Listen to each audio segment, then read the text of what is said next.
지금 당장 적혈구 하나의 이동 경로를 따라가 보십시오. 그것은 내장 골동맥을 따라 이동하여 미세한 전립선 혈관으로 갈라집니다. 그 역할은 간단합니다. 산소를 전달하는 것입니다. 하지만 오늘 그것은 벽에 부딪힙니다. 통로가 좁아지고 있습니다. 매끄럽고 탄력 있던 혈관벽은 이제 포화지질 플라크라는 단단하고 밀랍 같은 층으로 덮여 있습니다. 그 세포는 간신히 빠져나가지만 그 뒤에 있는 수백만 개의 다른 세포들은 갇히게 됩니다. 이것은 은유가 아닙니다. 바로 이 순간 여러분의 골반저 내부에서 일어나고 있는 정확한 기계적 교살입니다.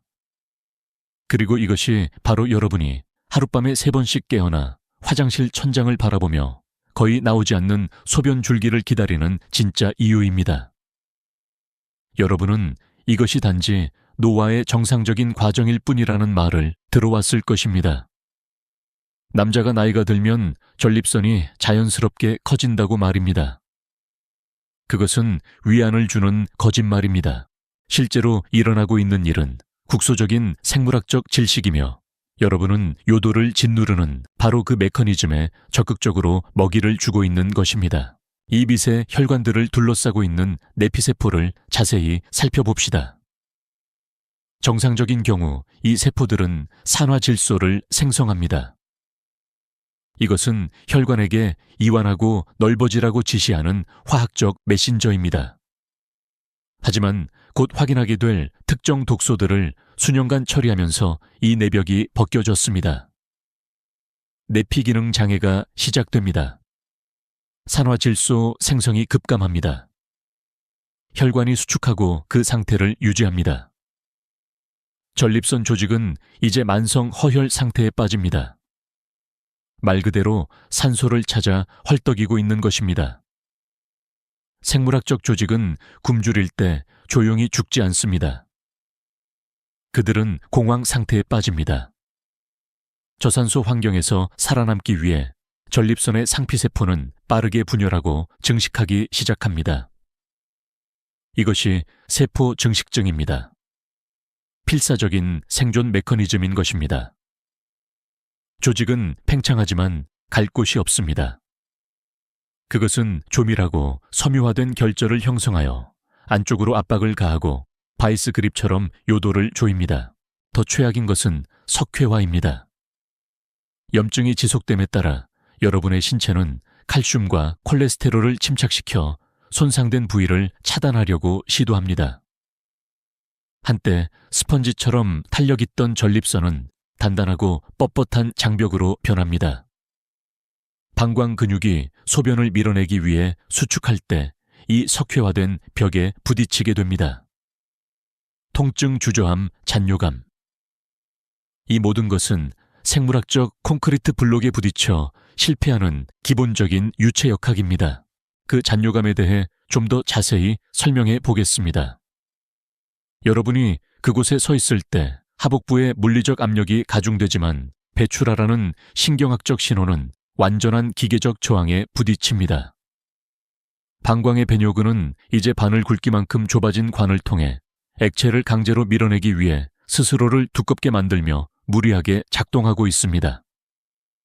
시간이 지남에 따라 이러한 과도한 활동은 방광벽 자체를 손상시킵니다. 탄력을 잃고 과민해집니다. 이것이 방광에 단 몇 온스의 액체만 들어있어도 갑작스럽고 절박한 요일을 느끼는 이유입니다.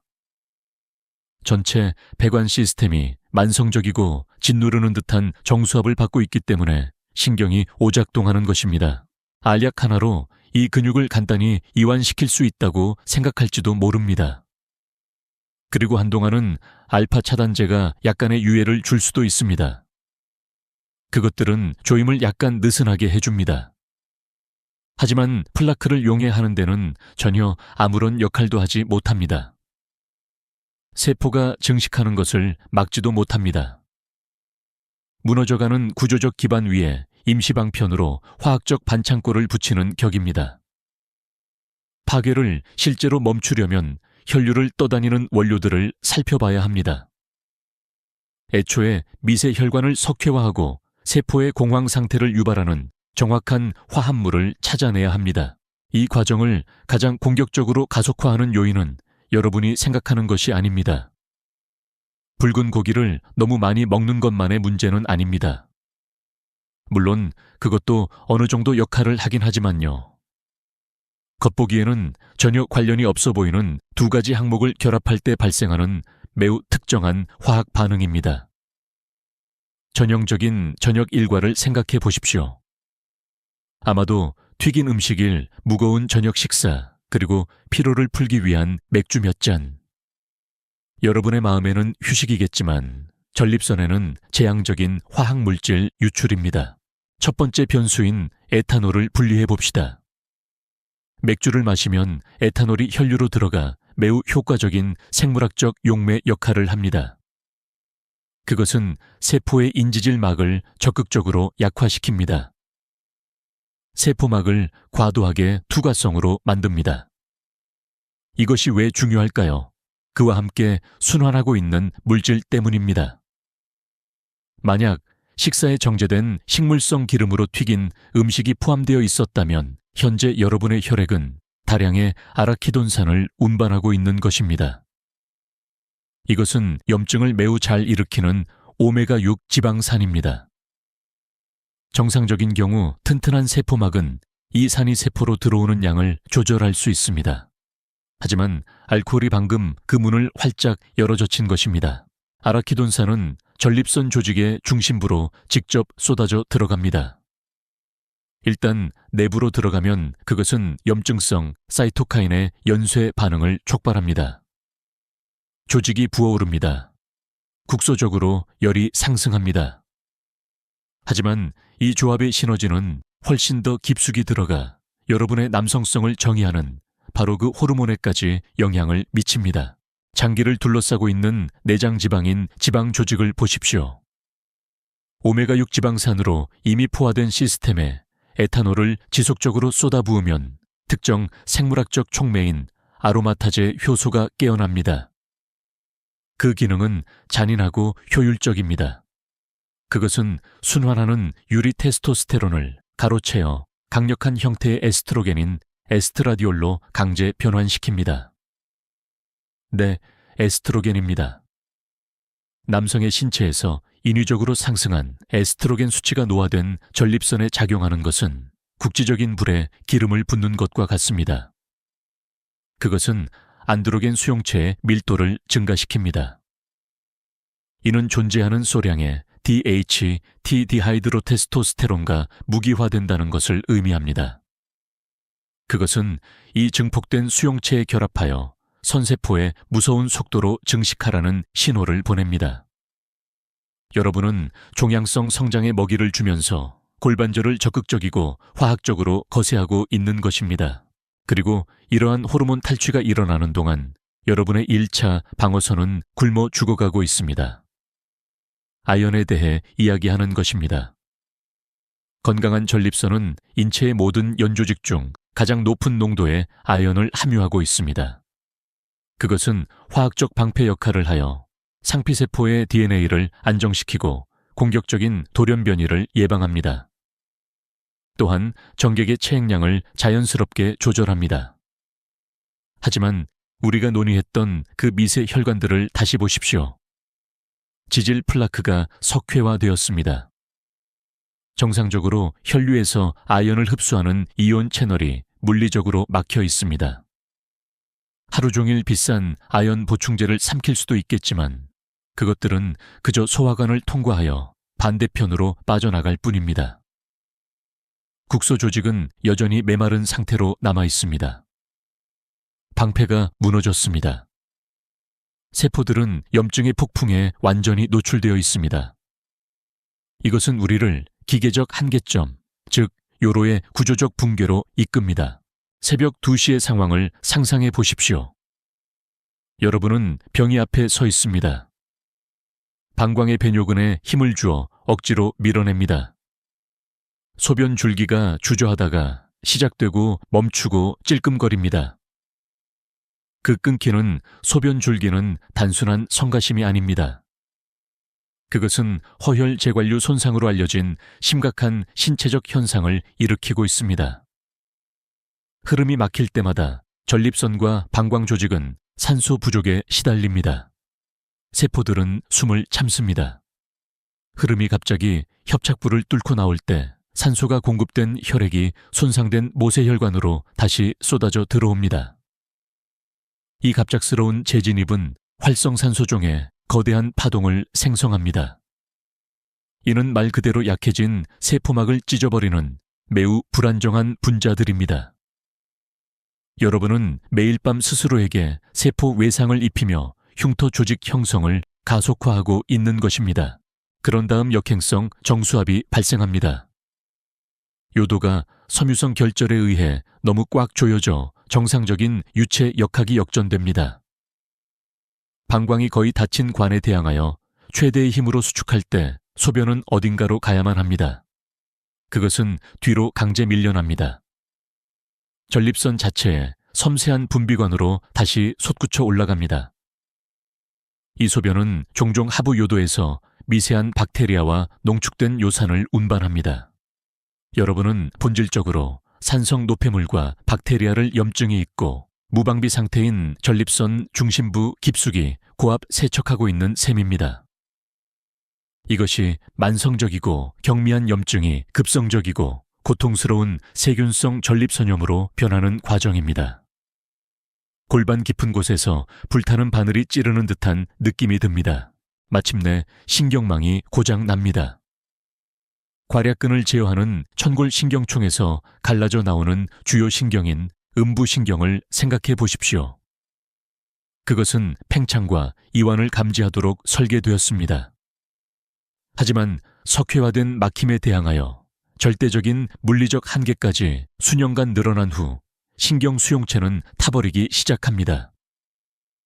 지속적인 국소 염증 상태로 인해 신경 말단을 둘러싸고 있는 수초가 저하됩니다. 방광에서 뇌로 가는 정확한 신호가 뒤섞입니다. 절대적이고 고통스러운 응급 상황이 될 때까지 팽만감에 대한 명확한 감각을 잃게 됩니다. 그리고 결국 근육은 그것을 참는 능력을 잃습니다. 누출이 시작됩니다. 이것은 노화가 아닙니다. 독성 과부하로 인한 기계적 고장입니다. 이것이 미세 혈관 교살의 암울한 현실입니다. 직경의 70%가 막힌 생물학적 파이프는 필연적으로 고장 날 수밖에 없습니다. 이것은 나쁜 유전자의 문제가 아닙니다. 유체역학과 물리학의 엄격한 법칙입니다. 여러분의 신체는 독소 내성에 대한 확고한 물리적 한계를 가지고 있으며 여러분은 그 한계에 빠르게 접근하고 있습니다. 우리는 생리학적 갈림길에 도달했습니다. 막힌 생물학적 파이프와는 타협할 수 없습니다. 요도를 짓누르는 지질 콘크리트를 적극적으로 해체하든가 아니면 비뇨기과 의사가 필연적으로 여러분을 대신해 그 일을 하게 될 것입니다. 그 의학적 개입이 정확히 어떤 모습인지 설명해 드리겠습니다. 그것은 경요도 전립선 절제술, 즉 TURP라고 불립니다. 그들은 절제경이라는 단단한 금속관을 요도 위로 직접 삽입합니다. 이 기구의 끝에는 전기가 흐르는 와이어 루프가 있습니다. 외과 의사는 이 뜨거운 와이어를 사용하여 전립선 내부를 조각조각 물리적으로 깎아내고 도려내어 통로를 파냅니다. 그것은 생살이 드러난 소작된 조직을 남깁니다.